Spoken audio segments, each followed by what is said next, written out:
You all actually got suckered to get up early on Saturday morning because when it comes to religion, I am actually a slow study.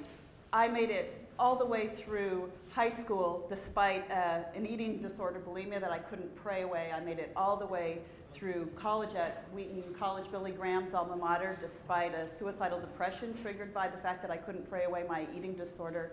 And I made it almost all the way through graduate school before I finally gave up on my version of the evangelical Christian God.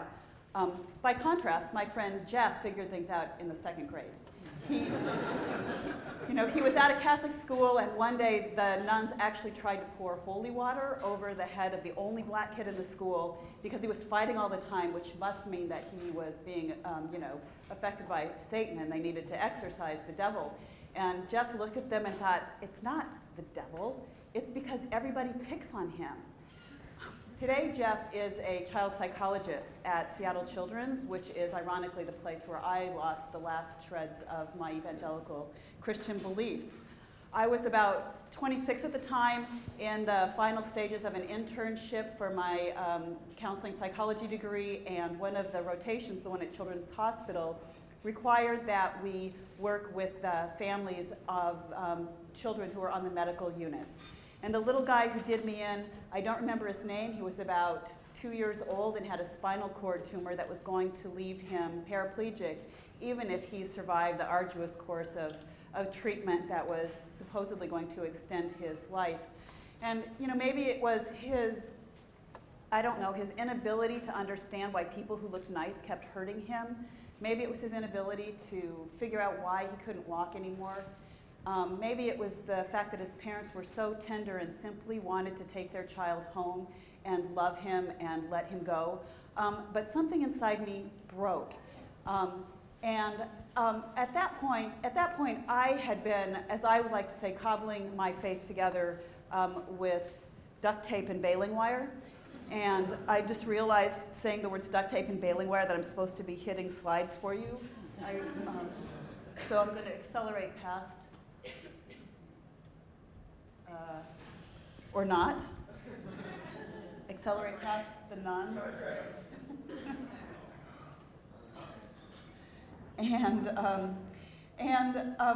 As I said, it felt like that I'd been kind of holding my faith together, evolving more and more idiosyncratic form of faith as I struggled to kind of hang on to the rational contradictions and moral contradictions that make up evangelical fundamentalism. And I finally, I lost it, and I said to the God in my head, I am not making excuses for you anymore. And it turned out we disappeared. That was all that was left was the wire. So I went on from there and didn't really think about things much until George Bush started turning evangelicalism into public policy, and then I decided I had a thing or two I wanted to say about that. I tell these two stories because I want to say that the paths out of faith are as different as the paths in, and whether or not somebody needs a journey out of faith really depends on how deeply they were in, what kinds of beliefs their religion propagated, and how much of the social support system came from religious belief. If you look at a place like xchristian.net, which has been one of my favorites for years in terms of internet sites that provide support for recovering Christians, what you see on the forums is a lot of people talking about the experience of acute loneliness coming out of faith. A Christian can basically go anywhere in the world and find a ready-made community simply by walking through the door of a church. But a former believer or somebody who's in doubt can find themselves feeling deeply alone, even at the dinner table surrounded by people they love, but thinking, if only they knew what I really believe. Because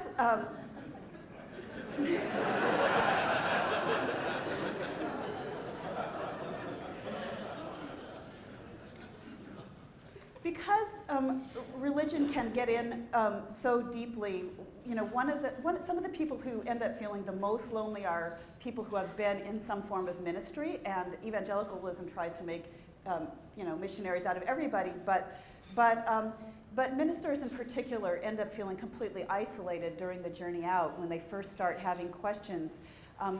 because so much depends on it. My friend Rich Lyons, who lives in Seattle, was an apostolic minister in Texas, and when he started having doubts about even peripheral aspects of his faith, like does God really need for women to wear dresses, he ended up losing not only his livelihood and his congregation, but ultimately his wife, his home, access to his daughter. And he arrived in Seattle with the contents of his car and job skills that were 15 years out of date. Fortunately, he got a job by resuscitating some old radio skills that he had, and he now works for a radio station in Seattle and produces a podcast called Living After Faith, which is his way of kind of giving back to people who are on a similar journey to his. And then Richard Dawkins, as many of you know, and others recently kicked off something called the Clergy Project to help people on that journey, so that they had a form of community, because the experience of loneliness and not lacking community is one of the things that has been one of the great barriers to people being able to leave faith. In fact, Marlene Winnell tells a story of the few patients that she's lost who went back into fundamentalism. It was simply because they couldn't bear feeling so isolated by religions that shunned them when they started asking questions.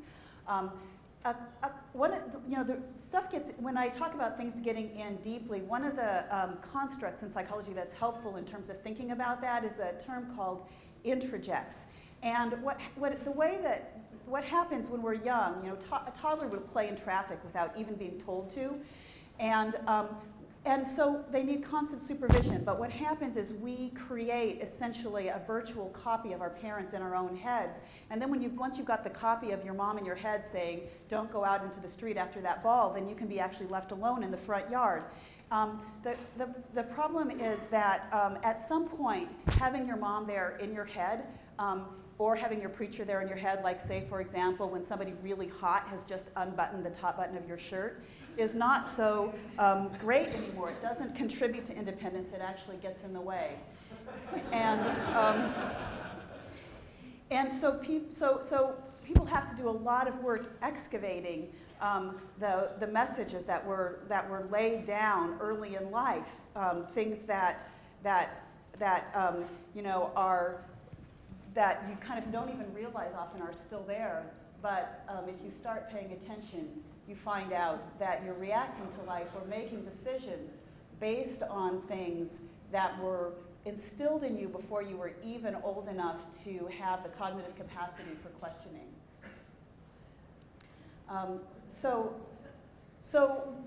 One of those things is this concept of original sin, and I was giving a talk for a group of Hindus who wanted to understand evangelical fundamentalism better because of the rampant proselytizing that was dividing their home villages in India and splitting families down the middle. And afterwards, a woman came up to me and said, is what you said really true, that Christians think babies are born evil? I tried to, again, to kind of explain to her this doctrine of original sin, and she said to me, when Hindu babies are born, we whisper in their ears, you are perfect, you are a spark of the divine. That sense in Christianity that we are so defective, that God can't stand us, is something that people struggle often for years or even decades to eradicate. I was working last week next to my friend Alex, who's a carpenter and who used to be a part of a Christian cult, and I asked him, if you were doing a talk on recovery from religion, what would you want to say to people? And he said, tell them they are okay just the way they are. But Alex is 2 decades out, I should say, and he still struggles with that. And when I mentioned his comment to other people, they had the same reaction. So because it gets in so deep, recovery from religion often requires some kind of a trigger or triggering situation for people to finally kind of get out the door. Sometimes it's rejection or hypocrisy that they see in the church. Sometimes it's a life crisis like a divorce or the death of a loved one. Sometimes people just get a little too personal in their experience of the ugliness in the world. Sometimes the contradictions, the moral and rational contradictions add up and hit a tipping point. And Christians would be shocked if they knew how often people end up leaving because a devoted Christian picked up the Bible and actually started reading it and got a glimpse of all of the atrocities there. But Christianity has an immune system, and or at least that's how I describe it. It's got a built-in set of beliefs and behaviors and things like that that basically inoculate people against information from the outside. When you talk to somebody who is a determined believer, it can feel like you're talking to a wall. I sometimes imagine members of my own family as people who are surrounded by these stainless steel walls with no foothold or handhold, and there's simply no path in. And when I find myself thinking that, I sometimes have not such kind thoughts in response. But the reality is that life does bring along these crisis points that allow people a window of opportunity. And when that happens, it's really important for those of us who are on the outside, for them to already have some sense that we are available, and some sense that there is conversation out there, some sense that there is evidence out there, some sense that there are arguments out there, some sense that there is social support out there. And that is why, for example, Dr. Darrell Ray, who was here yesterday, has started recoveryfromreligion.org and has launched a therapist referral project. He's created a network of social support groups that are kind of self-help or mutual support, as well as kind of other kinds of resources. Marlene Winnell, who is a psychologist in the Bay Area, does a lot of writing on this topic, and also has provided both online conversations, long-distance phone conversations, and actual opportunities for people to meet each other in the process. And when I talk about the process, I think there are several stages. In the first stage, people start having doubts, and they've been taught that doubt is from the devil, literally. It's a sign of weak faith. And during the first phase, very often people really ramp up their energy simply to fend off doubt.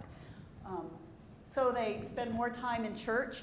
They may engage in missionary work. They may actually, start working on actually convincing other people that Christianity is true, because if they can convince other people, or whatever religion it is, I assume I know Christianity, and that's why I speak about Christianity. But the idea is that if you can convince someone else, it must be true. During the second phase, then, people become more ambivalent. They sometimes, they start feeling like what they know that what they believe is not true. They may then ramp up reading materials that are confirmatory of their exodus from Christianity, of skepticism, or whatever their journey may be. My friend Garrett Amney, who was the head of the Secular Student Alliance at the University of Washington, said that his parents, when he was in this phase, told him that materials that contradicted their religion were spiritual pornography, is what they called it. And because he was reading pornography, they wouldn't allow him around his younger siblings unsupervised. Now, I have to say, I'm kind of proud, actually, to think of myself as a pornographer of this sort. The only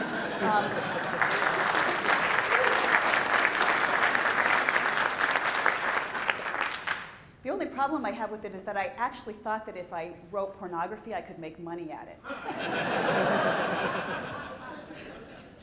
But the bottom line here is that at this point in the game, people really need information, and information is important not just for making the transition, but there's a whole lot of residual bullshit that stays in your mind once you become convinced that faith isn't real, and doubts. I have a friend who's 85. He converted out of Christianity probably 40 years ago, and he's an attorney. He's a very smart man, but as he has now entered a kind of protracted dying process in which he's slowly losing the battle against prostate cancer, he finds those old images of hell coming back up, and he says, I know intellectually it's not true, but what you know is that in your gut doesn't always kind of respond to what your head is telling you, and those messages were in so early and so deep that he's still continuing to struggle with it.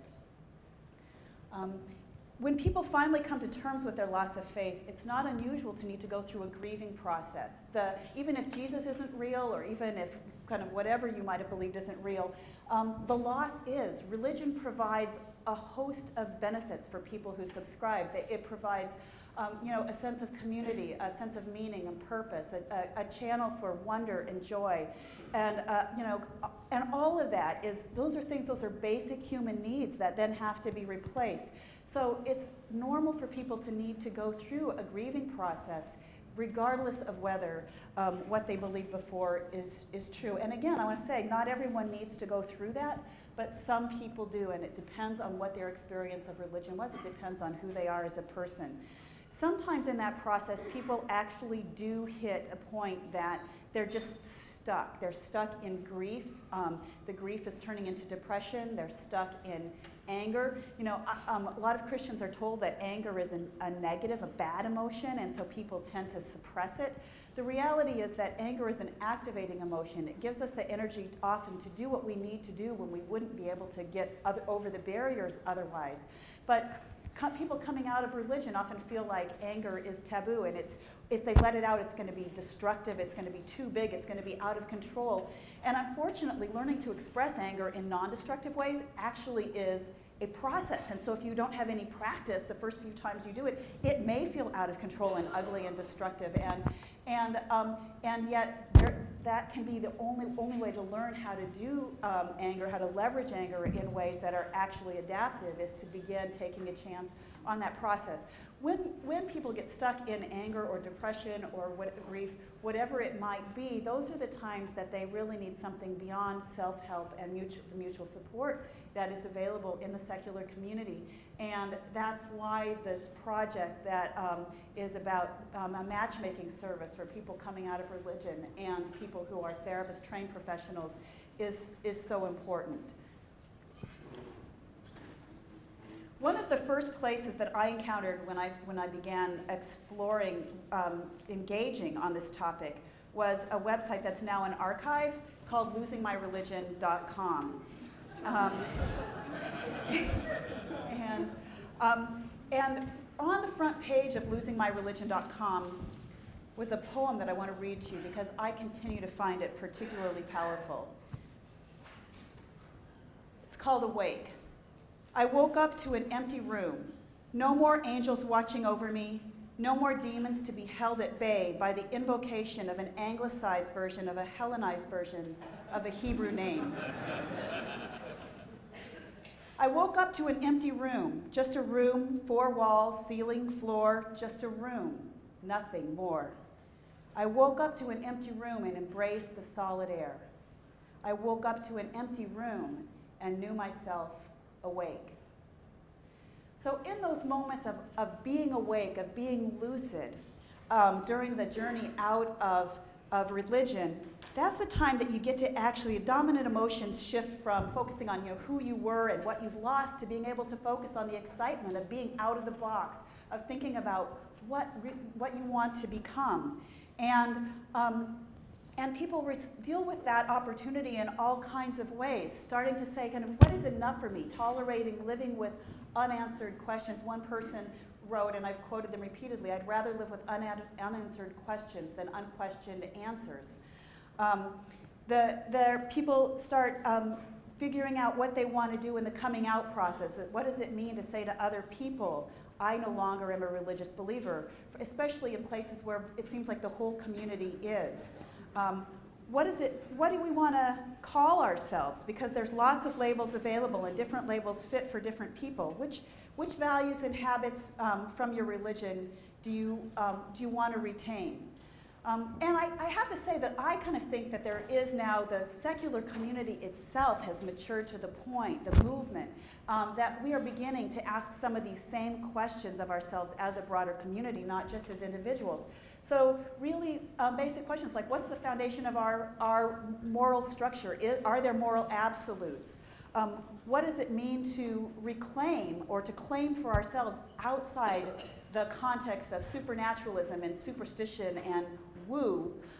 What does it mean to reclaim some of the things that are really central to the experience, the deep experience of being human and being a part of the universe made conscious? And then lastly, how do we want to engage in the community around us? How do we create structures that allow us to begin doing some of the really pro-social things that religion has done, like providing paths for philanthropy and engagement in making the world a better place? And I think of Julia Sweeney's comment on letting go of God. If any of you haven't heard it, it's a total must. But one of the things she said is when she realized that there wasn't any God out there, she's like, oh my God, we have to take care of each other. And so thinking about what it means for us to do that, not just as individuals, because we tend to be a bunch of wild cats, but also thinking about what it means to do that as a community. And so I want to stop there and open up for questions. But one of the things I want to just say to you is, regardless of where you are on this journey, you need to give yourself space for it to be a journey, for it to be a process. And the same thing with people around you. And don't assume that because they aren't accepting what you have to say right now, that they're not taking in any of it, that there's not some subterranean change going on. Thanks.